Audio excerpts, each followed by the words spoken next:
우리가 레빈슨의 이론에서 인생 사계절론이다 이렇게 말씀을 드렸었는데요.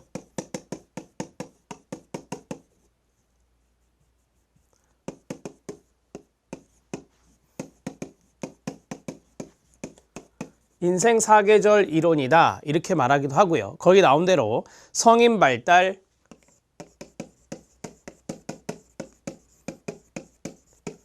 인생 주기 모형이다 이렇게도 이야기합니다. 자, 봄, 여름, 가을, 겨울에 대비된다 이렇게 말씀을 드렸는데 여기에 봄을 써보겠습니다. 쭉 오죠. 여름을 써보겠습니다. 쭉 오죠. 가을을 쓰고요. 쭉 와서 겨울을 썼습니다. 자, 이렇게 이제 봄, 여름, 가을, 겨울의 순서대로 인생의 주기가 간다는 것을 비유했는데요. 여기를 이제 성인 이전 시기다. 여기를 성인 초기다. 여기를 성인 후기다. 중기다 라고 해야 되겠죠? 중기다. 여기를 성인 후기다. 이렇게 크게 세팅할 수 있습니다. 자, 성인 이전 시기, 거기 연령이 나와 있어요. 성인 이전 시기에 보면 0세에서 22세인데요. 22세 이렇게 쓰겠습니다. 자, 그 다음에 성인 초기가 17세부터 시작을 해요. 17세에서 45세, 17세에서 45세. 자, 여기 안에 이제 전환기가 5세 간격으로 있다라고 했으니까 성인 중기는 40세부터 시작합니다. 40세부터 시작해서 65세가 되고, 자, 여기도 마찬가지 전환기가 바로 있고요. 5세가 있기 때문에 성인 후기를 60세 이후라고 이야기하는 것입니다. 자, 그러면 여기서 제가 빠져나옵니다. 자, 빠져나와서 여기에 전환기가 3가지가 있다. 여기가 바로 성년기 전환기다. 성년기 전환기가 되고, 여기가 이제 중기로 넘어가는 시기니까 중년기 전환기가 되고, 자, 그 다음에 여기가 겨울로 빠져나가는 거니까 노년기 전환기가 된다. 이렇게 정리할 수 있죠. 그래서 보면 우리가 여기에 해당되는 나이가 이제 연상이 되시죠? 여기에 해당되는 나이가 연상이 되시죠? 여기에 해당되는 나이가 연상이 되실 거예요. 5세라고 했으니까. 거기에 보면 성년기 전환기 해서 지금 이거를 나이를 적을 때 이렇게 가면 돼요. 이렇게 가면 되고요. 이렇게 가면 되는 거거든요. 그래서 여기가 17에서 22세다. 이렇게 보시면 됩니다. 자, 여기는 40에서 45세로 보면 됩니다. 여기는 60에서 65세로 보면 됩니다. 이런 식으로 정리하시면 돼요. 자, 그 다음에 이제 여기하고 여기 인생 구조가 있어요. 여기 안에 30세가 있고요. 여기 안에 50세가 있거든요. 그래서 여기는 초보 인생 구조 다음에 두 줄로 할게요. 그 다음 두 번째가 바로 전환기가 있고, 그 다음에 절정 인생 구조가 있다. 마찬가지 여기도 초보가 있고, 그 다음에 전환기가 있고, 그 다음에 절정 인생 구조가 있다. 이렇게 말씀을 드렸죠. 그러면 제가 이제 파란색으로 동그라미 치면 여기에 전환기가 또 있네요. 여기에 전환기가 또 있어요. 이 전환기는 뭐예요? 네, 30세 전환기가 돼요. 여기 전환기는 30세 전환기가 되고, 자, 여기 전환기는 뭐가 돼요? 50세 전환기가 됩니다. 그래서 모두 5번의 전환기가 있다. 하나, 둘, 셋, 넷, 5번의 전환기가 있다. 이렇게 정리할 수 있습니다. 자, 이해되시죠? 어려운 건 아니고요. 자, 거기 보시면 방가로 6번을 봐주시기 바랍니다. 4단계의 주기와 3단계의 전환기를 보면 성인 이전 시기에서 이제 성년기 전환기가 있고요. 성인 초기에 초보가 있습니다. 그 다음에 30세 전환기가 있고 절정 인생 구조가 있죠. 그 다음에 중년기 전환기가 있습니다. 이 중년기 전환기는 성인 초기와 그 다음에 성인 중기의 교량 역할을 하는 연령이다. 이렇게 보시면 돼요. 성인 초기와 성인 중기의 교량 역할, 성인 중기와 성인 후기의 교량 역할입니다. 그 다음에 성인 중기를 보면 초보가 있고요. 50세 전환기가 있고 절정인생 구조가 있습니다. 그리고 노년기 전환기를 거쳐서 성인 후기로 넘어간다. 이것을 잘 기억해 놓으시면 됩니다. 어려운 부분은 아니고요. 자, 그 다음에 공무원 시험 기출 적용을 보면 성인 초기, 중기, 후기 이렇게 특징을 나열해 놨어요. 자, 초기에 보면 2번에 체킹하세요. 시험은 2번에서 출제됐거든요. 성인 중기가 나왔었다. 자, 성인 초기는 정신적, 생리적 특성이 절정에 달하는 가장 극적인 시기다. 자, 절정에 동그라미 치세요. 나이를 잘 보십시오. 17세에서 45세니까 그 절정의 시기가 있지요. 가장 활발하고 정력이 넘치지만 동시에 갈등과 모순에 부딪히기도 합니다. 개인의 주된 관심은 가족보다는 가정 외부, 즉 환경에 있다라고 하는 것이고요. 가족의 부양자인 동시에 부모의 잠재적 부양자가 된다라고 하는 것입니다. 그러니까 자녀의 부양자가 되죠. 45세까지니까 자녀의 부양자가 되기도 하고요. 그 다음에 부모님의 잠재적 부양자가 되기도 한다. 자기가 부양을 안 할 수도 있으니까요. 잠재적 부양자란 말 쓴 것입니다. 자, 그 다음에 성인 중기가 있습니다. 성인 중기는 40에서 65세라고 말씀을 드렸었고요. 배우자와 자녀 관계를 재정립한다라고 했습니다. 배우자와 그 다음에 자녀의 관계 이런 것들이 재정립된다라고 했는데 재정립의 동그라미를 쳐보시면 됩니다. 아무래도 이제 이때 자녀들이 많이 독립을 하잖아요. 독립을 하기 때문에 재정립이 이루어지고 또 배우자와 단둘이 또 남게 되고요. 자녀들과 살다가 자, 그 다음에 지혜와 판단이 절정에 달하여 일에 몰두하게 됩니다. 일에 몰두한다. 그 자리에 밑줄 쫙 그어주시면 됩니다. 제자나 후배의 후견인이 되죠. 후견인의 동그라미 치고요. 그들을 지도하고 이끌어냅니다. 즉 제자나 후배를 양성하는 시기라고 보시면 됩니다. 젊은 시절에 설정한 꿈과 현실의 괴리를 발견하고 스스로 추구해둔 목표를 재평가하게 됩니다. 목표 재평가에 동그라미 치면 되죠. 노화의 증상이 나타나고요. 신체 능력의 감소를 확인하게 되고요. 다가올 죽음을 생각하게 되는 것이 바로 이 시기라고 말할 수 있습니다. 성인 후기입니다. 성인 후기는 우리가 이제 초기에 했던 것들을 수정 종결하죠. 초기 생애 구조를 수정 종결하고 종결의 동그라미요. 성인 후기의 적절한 새로운 형태의 젊음을 유지하기 위해 젊음과 나이의 균형을 취해야 하는 것입니다. 자, 새로운 형태의 젊음이라고 했거든요. 새로운 형태의 젊음이란 것은 이제 은퇴를 하고 나서 새로운 역할, 새로운 사회적인 역할을 하게 되고 또 여가를 즐기게 되고 이런 것들을 젊음으로 표현한 것입니다. 자, 남은 에너지를 쏟을 수 있는 새로운 형태의 일과 노리는 여가가 되겠습니다. 그런 것들을 모색하는 시기가 바로 60세 이후인 성인 후기다. 이렇게 정리할 수 있겠습니다. 자, 충분히 이해되시죠? 어려운 부분은 없는 것 같고요. 우리가 이제 여기 전환기가 있었는데 이 전환기의 개념이 뭐였죠? 자, 이게 쓰겠습니다. 전환기. 전환기는 이전의 삶을 평가하는 겁니다. 이전의 삶을 평가하고 다음 시기의 삶을 설계한다. 그게 바로 전환기의 의미다라고 했어요. 그래서 이 전환기가 있기 때문에 바로 동요, 그 다음에 위기의 경험, 동요와 위기의 경험이 있을 수 있다라고 하는 것을 이야기하고 있습니다. 자, 전환기에 대한 이야기를 좀 해드렸고요. 자, 이 성인 초기와 성인 중기와 성인 후기에 해당되는 부분에서 출제 포인트는 성인 중기였다. 그래서 성인 중기에 그 공무원 시험 기출 적용해서 중기에 별표를 2개 쳐주시면 됩니다. 그 특징을 잘 알아두시기 바랍니다. 자, 이제 5번째 사비카스의 구성주의 이론, 구성주의 진로 발달 이론에 대해서 알아보도록 하겠습니다. 우리가 이제 구성이라는 단어에서 좀 느낌이 있어야 돼요. 항상 구성해 나간다. 자신의 어떤 진로를 구성해 나간다라고 하는 것들을 생각해 주시면 조금 더 쉽게 접근할 수 있습니다. 우리는 살면서 많은 경험을 합니다. 그러한 직업적인 경험이 있는데 그 직업적인 경험을 통해서 우리의 진로를 다시 구성해 나가는 것을 강조하는 것이 사비카스의 구성주의 진로 발달 이론이 되겠습니다. 구성주의 진로 발달 이론에서 좀 중요한 개념들은 한 3가지 정도가 있습니다. 첫 번째는 거기 밑에 나온 대로 직업적인 성격이고요. 두 번째가 생애 주제입니다.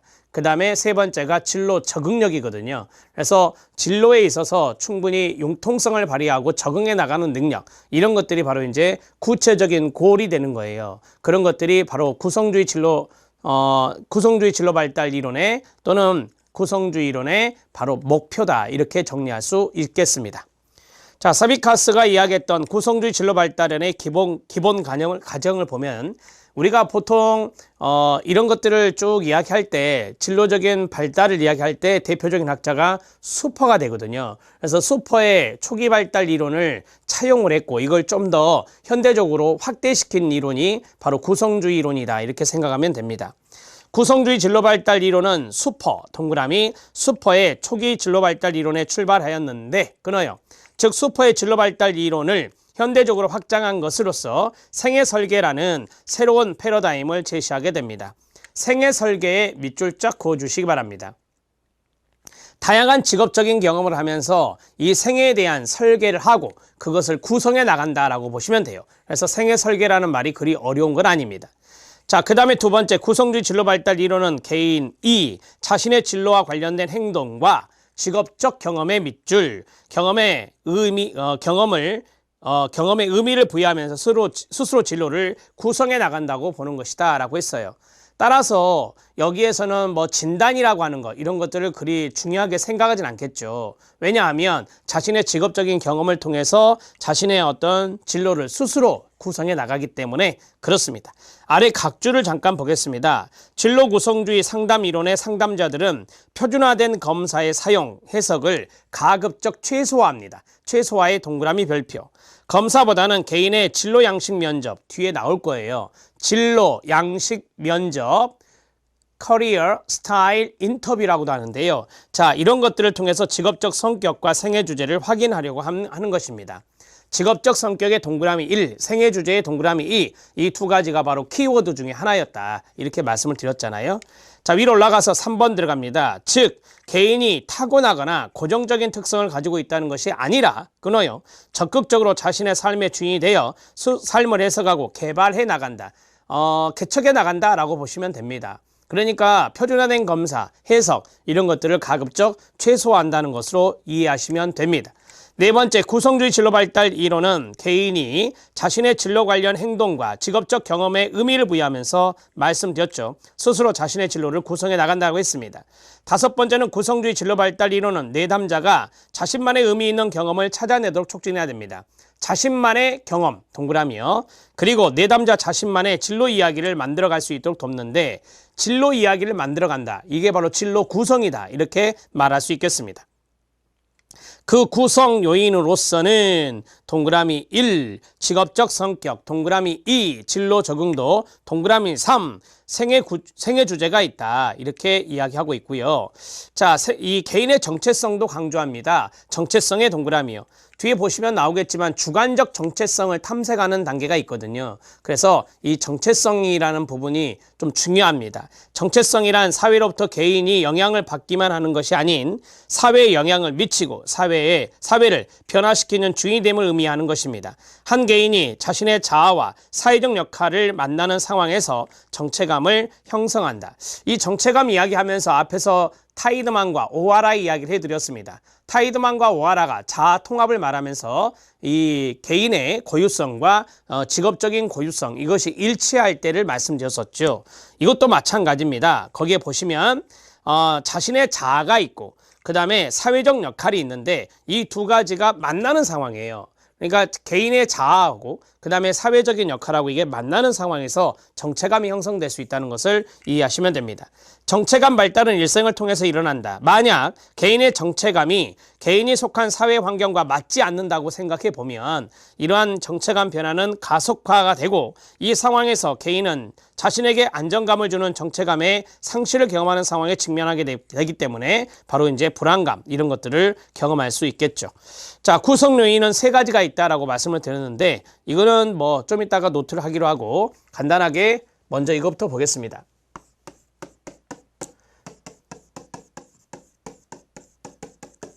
사비카스의 구성주의 진로 발달 이론입니다. 한번 출제가 됐습니다. 2018년도 기출에서 출제가 됐고요. 자, 사비카스의 구성주의 진로 발달 이론인데 여기에 키워드의 첫 번째는 무엇이냐? 바로 이제 슈퍼 발달 이론을 확장한 이론이다 라고 보시면 되겠고, 그 다음에 두 번째, 직업적인 경험이 있어요. 이러한 직업적인 경험에 의미를 부여하면서 진로를 구성해 나간다라고 하는 겁니다. 자, 그러면 이것은 자기의 어떤 주관적인 부분이거든요. 그래서 자신이 스스로 진로를 구성한다는 것입니다. 자, 그 다음에 네 번째, 선천적인 요소는 중요시하지 않아요. 선천적 요소는 중시하지 않는다. 그래서 선천적인 요소, 타고난 요소에 대해서 중시하지 않기 때문에 표준화된 검사나 해석을 최소화한다. 이렇게 강조하시면 돼요. 자, 그 다음에 다섯 번째는 정체성이라고 하는 것을 중요시한다. 정체성을 강조한다 라고 했어요. 이 정체성이라고 하는 것은 앞에서 말씀드린 대로 자신의 어떤 자아적인 측면, 그리고 사회적인 역할 측면, 자신의 자아와 그 다음에 사회적인 역할, 이 두 가지가 일치했을 때 우리가 이제 정체감이 더욱더 발달하게 된다라고 하는 것이죠. 그래서 이런 정체성도 강조한다는 것을 알아두시면 되겠습니다. 그리 어려운 것은 아니에요.